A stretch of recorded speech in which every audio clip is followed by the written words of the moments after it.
A frozen land with fewer people than a small suburb, 80% buried under ice, once dismissed as worthless, is now eyed by the world's superpowers. In 2000, Greenland relied on Danish handouts and Arctic obscurity. Today, the same emptiness unlocks trillion-dollar shipping routes, mineral riches, and military secrets, turning this island into the hottest battleground on Earth. How did a forgotten colony become the world's most fiercely contested prize? Greenland stretches across more than 2 million square kilometers, yet fewer people live here than in a single American suburb. Most of the island is nothing but ice. 80% of it a white sheet that swallows mountains and valleys, leaving only a thin strip of rocky coast where life can cling on. Towns are scattered like dots along that edge, some with only a few hundred residents, all isolated by vast distances and a climate that can turn deadly in minutes.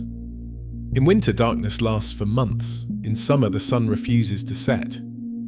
The capital, Nuuk, is smaller than a minor league baseball stadium crowd.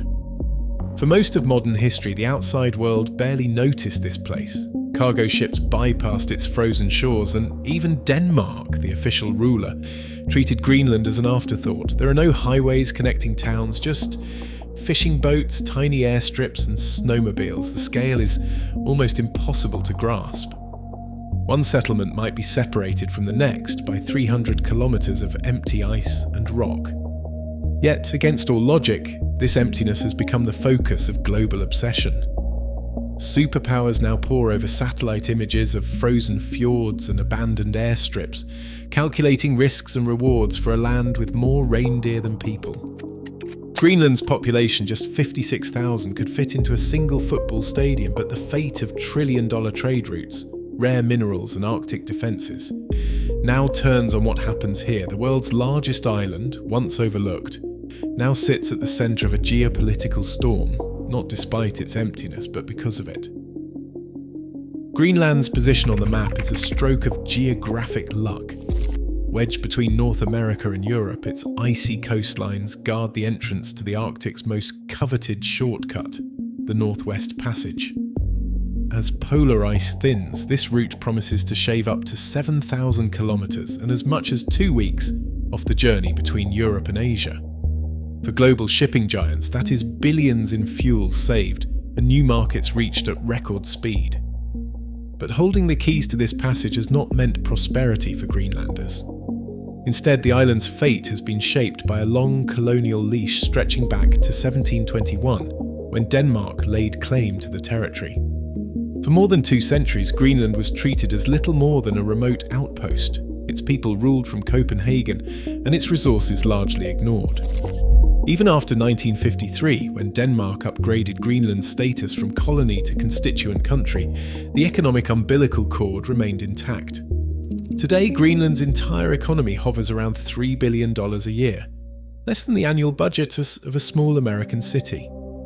To keep basic services running, Denmark sends over $600 million in subsidies every year, covering about 1/5 of all economic activity on the island. This arrangement keeps the lights on, but it also keeps Greenland dependent. Every new school, hospital, or airstrip relies on funding decisions made in Copenhagen, not Nuuk. Ambitions for independence run into a wall of financial reality. Break away and the budget collapses. The result is a paradox, an island with a winning lottery ticket in its geography, but with hands tied by centuries-old obligations and a balance sheet that never quite adds up. On Greenland's northwest coast, an American military outpost rises from the tundra. Thule Air Base was built in secret during World War II. In 1951, as Cold War fears grew, the United States expanded Thule into a fortress of radar domes and runways, all without asking for local consent. For the Inuit families living nearby, the base's arrival brought devastation. In 1953, Danish authorities ordered more than 100 people to leave their ancestral village of Tasjusak. Forced onto sleds in the middle of winter, they travelled over frozen ground to a new site nearly 200 kilometres north. The new land was harsher, with fewer animals and little shelter. Many elders and children never recovered from the journey. Thule became a linchpin in America's Arctic defence, tracking Soviet bombers, and decades later, monitoring satellites for the United States Space Force, but the cost was measured in more than concrete and steel. The scars of forced relocation linger in Greenlandic memory, a reminder that powerful nations have always viewed this icy land as a strategic asset, no matter the human cost. Underneath Greenland's ancient ice, a new kind of gold rush is underway. Only this time, the prize is measured in rare earths and uranium.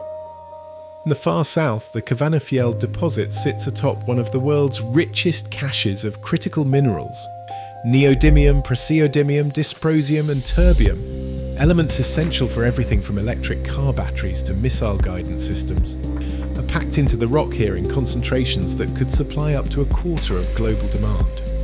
The Illimausak complex nearby holds billions of tons of uranium, a resource long kept under lock and key by Danish law.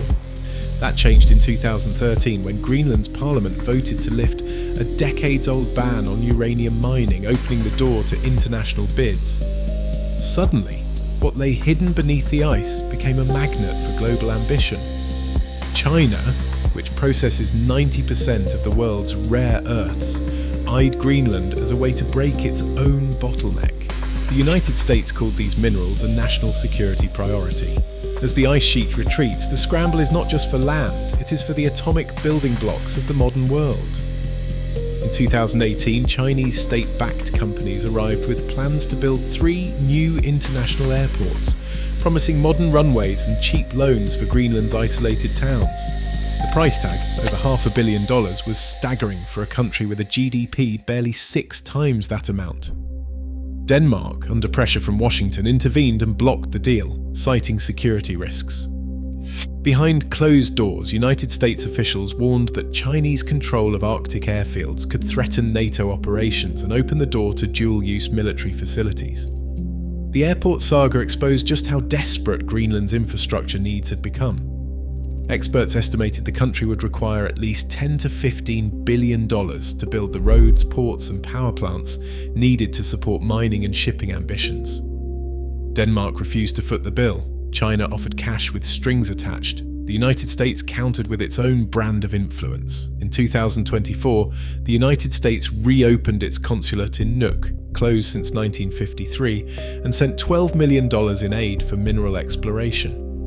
Meanwhile, Russian submarine patrols and bomber flights near Greenland's waters doubled since 2018, as Moscow mapped the melting frontier.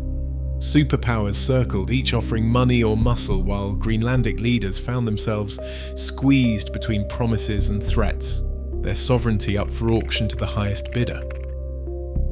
In southern Greenland, the promise of mineral wealth collided with a stark reality in 2021. The Kvanefjeld mine, once touted as Greenland's ticket to prosperity, was halted by the government after a wave of public outcry and scientific warnings. Environmental impact assessments revealed that mining the rare earth and uranium-rich rock would generate up to 30 million tons of radioactive tailings each year. The waste, laced with uranium and thorium, threatened to seep into the fjord, contaminating drinking water and poisoning fish stocks that sustain local Inuit families. Government scientists projected radiation levels in the water hundreds of times above safe limits, with cancer risks rising for anyone living nearby. For the people of Narsak, whose lives depend on clean seas and wild food, the mine was not an opportunity. It was an existential threat. The decision to halt the project was a stand for survival over profit. It left Greenland's future as uncertain as ever. In the spring of 2021, Greenland's voters sent a message that echoed far beyond the Arctic Circle. The pro-independence party, led by Mute B. Egide, who was in his 30s, swept into power on a wave of frustration over foreign mining projects and a hunger for self-determination. The victory arrived with a hard reality. A nation of only 56,000 people, spread across a territory the size of Western Europe, faces severe limits. Greenland's exclusive economic zone covers 2.2 million square kilometres of ocean, one of the richest fishing grounds on the planet. As warming seas push cod, halibut and shrimp north, family-run boats haul in record catches, fueling an economic boom. But the same waters also reveal the island's demographic fault lines. The population is aging and young Greenlanders leave for Denmark in search of opportunity. For every new fishing license sold, another classroom sits half empty. The dream of independence collides with the math of survival, leaving a young government to balance hope against the weight of numbers. Greenland's fate now unfolds in real time, where climate catastrophe meets a trillion-dollar opportunity. As the ice recedes, global powers move in. The world's emptiest frontier has become its most contested. History rarely waits for those unprepared. Who shapes Greenland's future shapes the course of the 21st century. Share your perspective below.